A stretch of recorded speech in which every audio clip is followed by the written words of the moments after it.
O Evangelho segundo João é um dos primeiros relatos da vida de Jesus.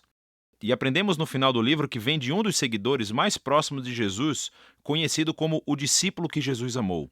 Ele aparece muitas vezes na história em si, e há algum debate sobre se é João o filho de Zebedeu, um dos 12, ou outro João diferente que morava em Jerusalém e era conhecido na igreja como João o presbítero. Seja qual for o João, o livro incorpora o depoimento de testemunhas oculares e foi brilhantemente criado com um propósito claro, que é apresentado perto do fim.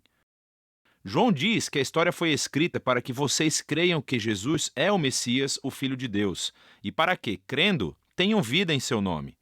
João acredita que o Jesus sobre o qual você lê nesse livro está vivo e é real, e que ele pode mudar a sua vida para sempre. O design do livro é muito legal.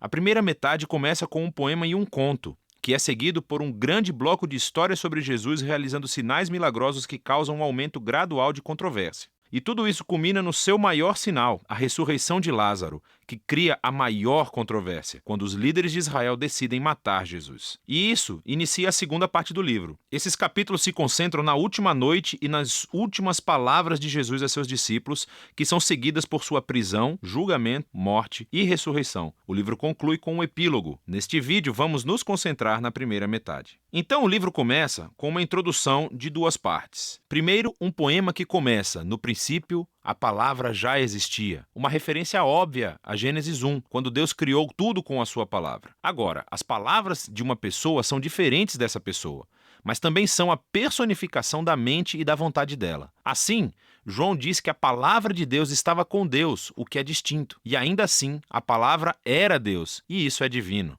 E quando refletimos sobre essa afirmação, ouvimos depois no poema que essa palavra divina se tornou humana em Jesus.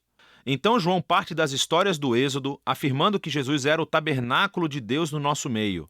A gloriosa presença divina que pairava sobre a Arca da Aliança tornou-se humana em Jesus. O que leva à sua última afirmação, de que o único Deus verdadeiro de Israel era Deus Pai e o Filho, que se tornou humano para nos revelar o Pai.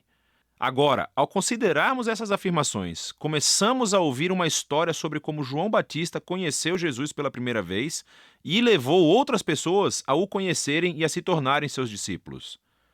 E uma por uma, conforme as pessoas se encontravam com Jesus, elas diziam em voz alta quem pensavam que ele é. E nesse capítulo, Jesus recebe 7 títulos. Esses títulos apontam para o interesse que João tem no número 7, mas juntos também têm um significado. Que esse Jesus de Nazaré, que é totalmente humano, é o rei messiânico. Ele é o mestre de Israel. Ele é o Filho de Deus que morrerá pelos pecados do mundo. Essa é uma afirmação muito grande para ser feita sobre uma pessoa, e João irá defendê-la através das histórias nos capítulos 2 a 12. Todas elas têm o mesmo padrão básico. Jesus faz um sinal ou uma afirmação sobre si mesmo, e isso resulta em mal-entendidos ou controvérsias.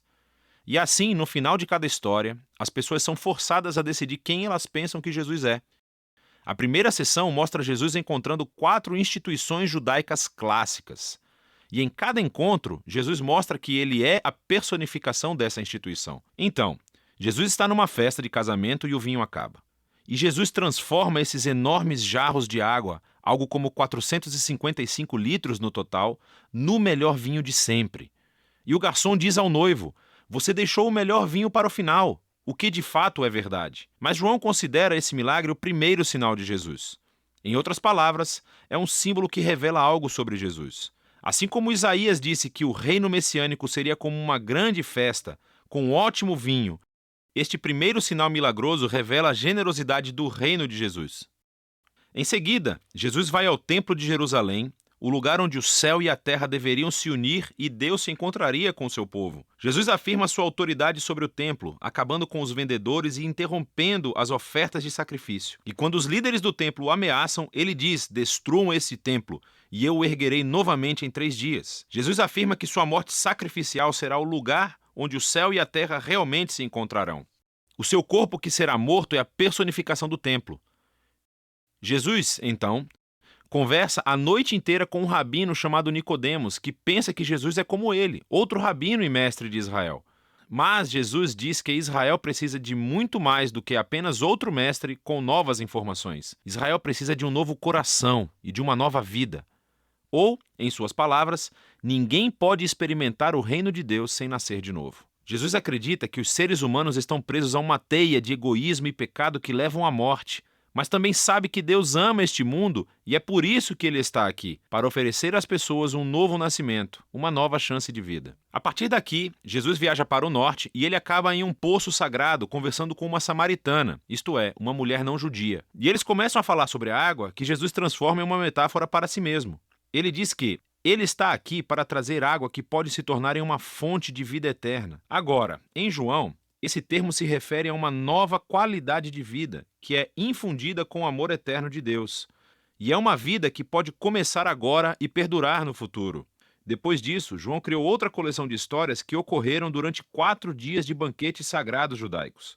E, novamente, Jesus usa as imagens relacionadas ao banquete para fazer afirmações sobre si mesmo. Primeiro, Jesus cura um paralítico no sábado, o que gera uma controvérsia com os líderes judeus sobre trabalhar no dia de descanso. E Jesus diz que é o seu pai quem está trabalhando no sábado, por isso ele também está. E eles entendem o seu significado, pois ele estava chamando Deus de seu pai, igualando-se a Deus, e assim eles decidem que querem matá-lo. A próxima história acontece durante a Páscoa, a festa que recontou a história do Êxodo com essa refeição simbólica do cordeiro, do pão e do vinho. E Jesus, milagrosamente, fornece comida para uma multidão de milhares de pessoas, o que resulta em pessoas pedindo mais pão. Então Jesus prossegue afirmando que ele é o verdadeiro pão, e quem procurar satisfação nele, descobrirá a vida eterna. Isso ofende muitas pessoas que deixam de segui-lo.